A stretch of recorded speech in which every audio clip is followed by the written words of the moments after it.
सरकारी बंगलों से अखबारों के दफ्तर चलते रहे तो निष्पक्ष पत्रकारिता को कोई खतरा नहीं था। सरकारी बंगलों में निष्पक्ष पत्रकार रहते रहे तो भी सहाफ़त को कोई खतरा नहीं था।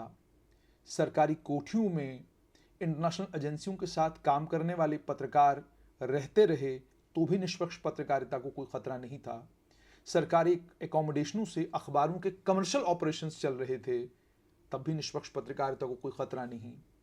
सरकारी एकोमोडेशन से जम्मू कश्मीर का एक प्रसिद्ध अखबार जो खुद को इम्पार्शल और साथ में जर्नलिज्म का मंबा कहा करता था, उस अखबार के मालिक ने एक सरकारी रेजिडेंशियल एकोमोडेशन के सामने 3 मंजिला इमारत खड़ी की और वहां से अखबार के अपने कमर्शियल ऑपरेशंस चलाए तब भी निष्पक्ष पत्रकारिता को कोई खतरा नहीं। एक और बड़ी कश्मीर की अखबार सरकार की रेजिडेंशियल एकोमोडेशन से सालों साल चलती रही तब भी निष्पक्ष पत्रकारिता का झंडा बुलंद था, कोई परेशानी नहीं थी, सब बहुत बढ़िया था, सब बहुत अच्छा चल रहा था। सरकारी एकोमोडेशन ही औकाफ की बिल्डिंग से एक और अखबार के ऑपरेशंस चलते रहे। मामूली से रेंट के ऊपर एक पूर्व नेता से बिल्डिंग ली गई, उसके बाद एक अखबार के मालिक ने उस बिल्डिंग को लिया, बाद में औकाफ ने किस तरीके से और किस अंदाज में वो बिल्डिंग उनके हवाले की, वो तारीख का हिस्सा है। तब भी निष्पक्ष पत्रकारिता को कोई खतरा नहीं, कोई परेशानी नहीं, तब भी जर्नलिज्म जिंदाबाद था, तब भी इन इंस्टीट्यूशनों से जर्नलिस्ट यानी पत्रकार यानी सहाफ़ी पैदा हो रहे थे, कलमकार पैदा हो रहे थे। वो कमाल के कलमकार पैदा हो रहे थे जो इतना कमाल का लिखते थे कि आज उन कलमकारों को लोग ढूंढ रहे हैं कि जनाब ये कलमकार आखिरकार गए कहाँ। इन्होंने तो अलम उठाया था कि सच्चाई की मशाल को हम बुझने नहीं देंगे, चाहे जो मर्जी वो हो जाए, हालात कितने भी संजीदा हो जाएं, हालात कितने भी खराब हो जाएं, हम सहाफ़त का अलम बुलंद रखेंगे, हम सहाफ़त को जिंदा रखेंगे। ये कसम इन लोगों ने खाई थी और ये सब कुछ सरकारी बंगलों से हो रहा था।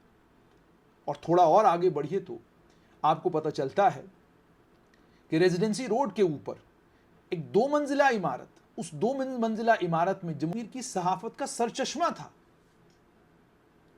और वो भी सरकारी एकोमोडेशन थी, वो भी सरकारी एकोमोडेशन से चल रहा था। बिल्कुल बगल में रेजिडेंसी रोड के ऊपर एक सरकारी फ्लैट था। वो सरकारी फ्लैट भी जनाब के पास था। उस सरकारी फ्लैट का लाखों रुपए का किराया जो है वो स्टेट्स डिपार्टमेंट को मिला ही नहीं था। उसके बाद सिर्फ इतना ही नहीं, बल्कि एक और बड़े सहाफ़ी, बड़ा कद्दावर सहाफ़ी, उनके सरकारी एकोमोडेशन में खत्म बंद का काम हुआ। उनकी सरकारी एकोमोडेशन के अंदर जब आप जाते तो आप हैरान हो जाते कि इतना काम स्टेट्स विभाग, इतना कमाल का काम स्टेट्स विभाग कैसे कर सकता है। ये सब कुछ जब आप देखते थे, आपको तब कभी नहीं लगा कि सहाफ़त को, पत्रकारिता को, जर्नलिज्म को कोई खतरा है। आपको लगा कि ना, बहुत बढ़िया वक्त है, बहुत बेहतरीन वक्त है जर्नलिज्म का कि हुकूमत ने फ्लैट भी दे रखे हैं, हुकूमत ने बंगले भी दे रखे हैं, हुकूमत ने कोठियां भी दे रखी हैं और आप हुकूमत की को क्रिटिसाइज भी कर रहे हैं, हुकूमत का अच्छा खासा क्रिटिसिज्म भी करते हैं, हुकूमत उसको टॉलरेट भी करती है। ये सब कुछ हमने देखा।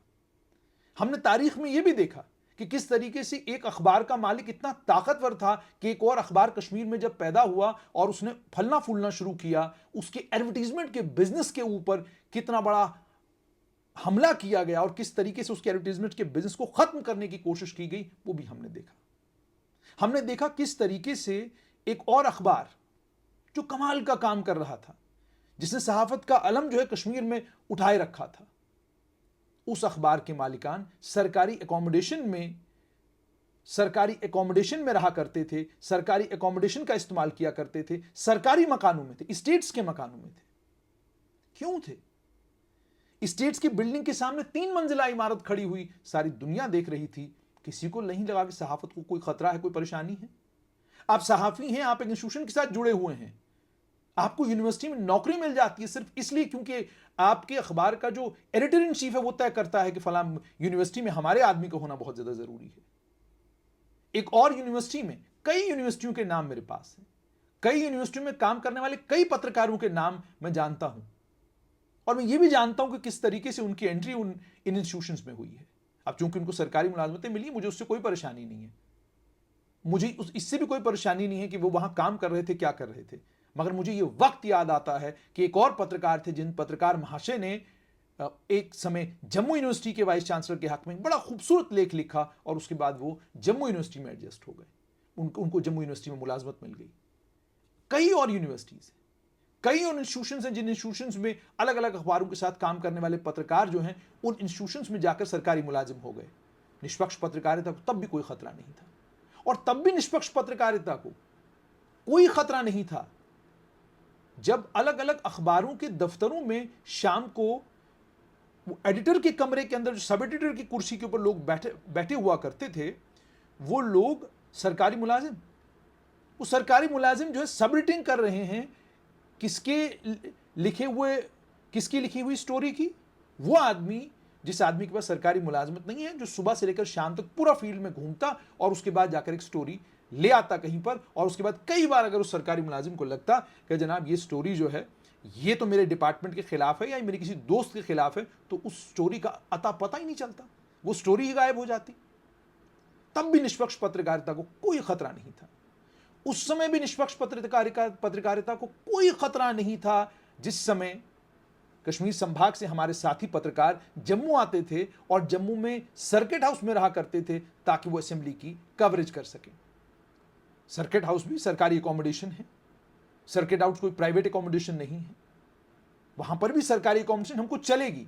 यानी जब तक हमें सूट कर रहा है, जब तक हमको ठीक लग रहा है, तब तक हमको सब कुछ सरकारी चलेगा, और जब हमको ठीक लगना बंद हो जाएगा तो उसके बाद हमको लगेगा कि ये जो लोग सरकारी अकोमोडेशनों में रह रहे हैं, जिनको सरकार अकोमोडेशन दे रही है, ये गांधीनगर में सरकारी बंगले में रहने वाली मिडिल क्लास है। तब हम ये सब कुछ कहेंगे, तब हम कहेंगे कि जनाब ये चाटुकार हो गए, तब हम कहेंगे कि इन लोगों ने शायद कोई सरकार के साथ सांठगांठ की है, इसलिए इनको बंगला मिला है, इसलिए इनको क्वार्टर मिला है, इसलिए इनको कोठी मिली है, ये कोई सरकार के खास हो गए हैं, इनकी सरकार के साथ बिल्कुल इनका अंदरूनी कोई ताल्लुक सरकार के साथ है, तब जाकर इनको ये अकोमोडेशंस मिली हुई है। तब हमको, उस समय हमको लग रहा है, रातों की नींद हराम, परेशान कि जनाब अब तो निष्पक्ष पत्रकारिता रही नहीं, खत्म हो गई, अब कैसे, कहां जाएंगे हम, कहां अपनी बात रखेंगे, कौन हमारी बात सुनेगा। उन इंस्टीट्यूशंस में, जो इंस्टीट्यूशन चलते ही सरकार के दम पर थे, यानी एडवर्टीजमेंट बंद हुई तो आपने अपने जर्नलिस्टों को, अपने यहां मुलाजमों को तनख्वाह देनी बंद कर दी।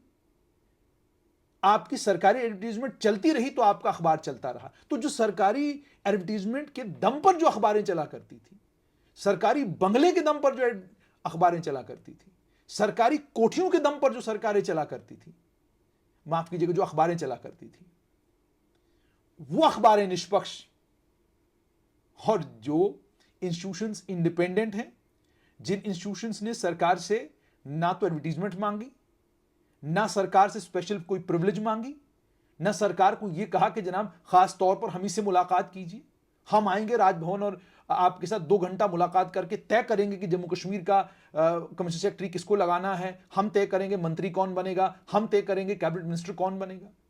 एक दिन आप अपने अखबार में बुरहान वानी की तारीफ में लंबा लेख लिखते हैं, और अगले दिन सुबह आप राजभवन में चारों तरफ घूम रहे हैं और आप तय कर रहे हैं कि कैबिनेट में कौन मंत्री बनेगा और कैबिनेट से किस मंत्री को बाहर निकालना है।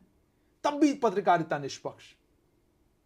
एक खबर पत्रकार के तौर पर लिखकर एक अखबार के मालिक के टेबल पर खबर पहुंचती है, अखबार के मालिक को पता चलता है कि कंगन की तरफ रहने वाला एक बड़ा नेता, उसके खिलाफ ये खबर है, वो खबर उस अखबार से गायब हो गई। लेकिन तब भी निष्पक्ष पत्रकारिता। वो अखबार, जिन अखबारों के मालिक अलग अलग पॉलिटिकल पार्टियों के नेताओं को पूछकर अपने अखबार के दफ्तर में मुलाजिम लगाया करते थे, वो निष्पक्ष। वो जर्नलिस्ट, वो एडिटर जो सिर्फ और सिर्फ इसलिए कि ये पत्रकार अगर यहां आ गया तो कहीं मुझसे आगे ना निकल जाए, या ये थोड़ा और तेज है, उसे अपॉर्चुनिटी देने तक से डरते थे, वो निष्पक्ष। वो जर्नलिस्ट, वो पत्रकार, वो एडिटर जिन्होंने अपना बनाया हुआ घर बेच दिया ताकि वो सरकारी अकोमोडेशन में रह सकें, वो निष्पक्ष। और वो लोग जो एक इंडिपेंडेंट इंस्टीट्यूशन को लेकर चले, सरकार से ये गुजारिश की कि जी हमारा एक इंडिपेंडेंट इंस्टीट्यूशन है, किराया प्राइवेट किसी भी एकोमोडेशन का देना हमारे लिए मुमकिन नहीं है।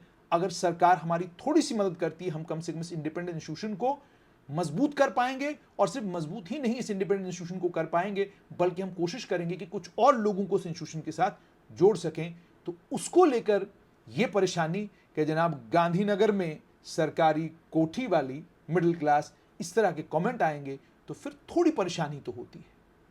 सबको सरकार से ही सब कुछ लेना है। क्या ये हकीकत नहीं है कि दाएं बाएं आप जरा मुड़कर देखिए, जम्मू में तो चंद एक 5-6 पत्रकार हैं, ज्यादा से ज्यादा 10 पत्रकार होंगे जिनको सरकार ने कोई कोठी दी है या सरकार ने कोई एकोमोडेशन दी है। वो जगह, जिस जगह की मिसालें आप हमको देते हैं सुबह से लेकर शाम तक, कि जनाब अगर पत्रकारिता देखनी है तो आप देखिए कश्मीर संभाग में क्या पत्रकारिता हो रही है, जरा मालूम तो करना था कभी जाकर। स्टेट्स विभाग के डायरेक्टर को जाकर कभी तो पूछना था आपने कि कितने ऐसे इंस्टीट्यूशन हैं, कितनी ऐसी अखबारें हैं, कितने ऐसे मैगजीन हैं जो या तो औकाफ की बिल्डिंगों में चल रहे हैं या स्टेट्स की बिल्डिंगों में चल रहे हैं, या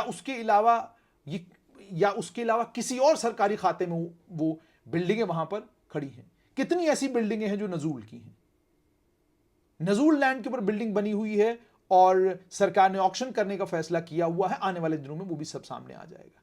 तो वो सब निष्पक्ष। और जब आपको ये लगने लगे कि ना एक इंडिपेंडेंट इंस्टीट्यूशन ने एक कदम उठाया और उस इंडिपेंडेंट इंस्टीट्यूशन ने पिछले 5 साल की अनथक मेहनत के बाद एक मकाम, एक पोजीशन अपनी बनाई, और उस पोजीशन को बनाने के बाद अगर सरकार ने उस इंस्टीट्यूशन की कोई मदद की तो हमारी पत्रकारिता निष्पक्ष नहीं।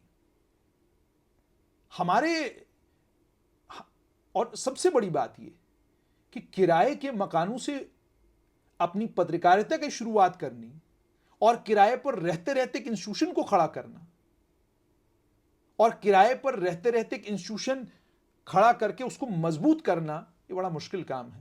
हमारे पास रहने के लिए कोई बंगला नहीं है, कोई कोठी नहीं बनाई हमने जम्मू में या डोडा में या किसी जगह की बहुत बड़ी कोठी हमारे पास है जी, वहां क्यों नहीं रहते आप? जरा पूछिएगा भारतीय जनता पार्टी के नेताओं से, आप क्यों नहीं छोड़ते सरकारी अकोमोडेशनों को? आप तो लाला लोग हैं जम्मू के, करोड़ों रुपया आपके पास है, इतनी बड़ी बड़ी बिल्डिंगें, इतने बड़े बड़े मकान, सब कुछ आपके पास है, लेकिन उसके बावजूद अब सरकारी आवास छोड़ना नहीं चाहते हैं। क्यों नहीं छोड़ना चाहते अब सरकारी आवास? हम वो पत्रकारिता करते हैं और हम वो पत्रकार हैं कि अगर सरकार, ये तो इनकी हालत तो ये है कि कोर्ट ने लताड़ा इनको, लताड़ने के बाद कोर्ट ने कहा कि इनको बाहर निकालिए, लेकिन कोर्ट के लताड़ने के बावजूद अब सरकारी अकोमोडेशन छोड़ने के लिए तैयार नहीं है। तो फिर हमारी पत्रकारिता को लेकर इतने सारे सवाल, हमारी पत्रकारिता को लेकर इतने परेशान, हमारी पत्रकारिता को लेकर आपकी रातों की नींद हराम हो गई है। आराम से सोइए, नींद कीजिए, रिलैक्स कीजिए। पत्रकारिता खास तौर पर जम्मू कश्मीर में निष्पक्षता की तो कोई मुझसे बात ही न करे। निष्पक्षता के ऊपर, इंपार्शियलिटी के ऊपर मुझे कोई लेक्चर कतई न दे। इंपार्शियलिटी के ऊपर इसलिए मुझे कोई लेक्चर न दे क्योंकि हर अखबार, हर इंस्टीट्यूशन अपने बायसेस और अपने प्रेजुडिसेस के साथ चलता है। कोई भी इंस्टीट्यूशन ऐसा नहीं है जिसका कोई बायस नहीं है, जिसका कोई प्रेजुडिस नहीं है, जो दाएं या बाएं तरफ नहीं है। ये तो वक्त की हवाएं तेज चल रही हैं कि आज उन लोगों को, जो लोग सत्ता परिवर्तन अपने अखबार के दफ्तर की कुर्सी के ऊपर बैठकर किया करते थे, ये तो वक्त की तेज हवाओं के चक्कर में वो लोग खामोश बैठे हैं। वरना हम ये भी जानते हैं कि कई तो ऐसे हैं जिन लोगों ने किस तरीके से सरकारी सिस्टम में रहते हुए अपनी संपत्तियां बनाई। तो मैं ज्यादा लंबे में जाना नहीं चाहता हूं, केवल इतना कि आप पत्रकारिता करने का तरीका और पत्रकारिता जो हम लोग कर रहे हैं, आप उस पर कटाक्ष कीजिए, आप उस पर बात कीजिए, आप उस पर जो कहना चाहते हैं कहिए, लेकिन जब आप सरकारी बंगलों की बात करेंगे और सरकारी बंगलों में रहने वाली मिडिल क्लास की बात करेंगे तो जवाब देना तो बनता है।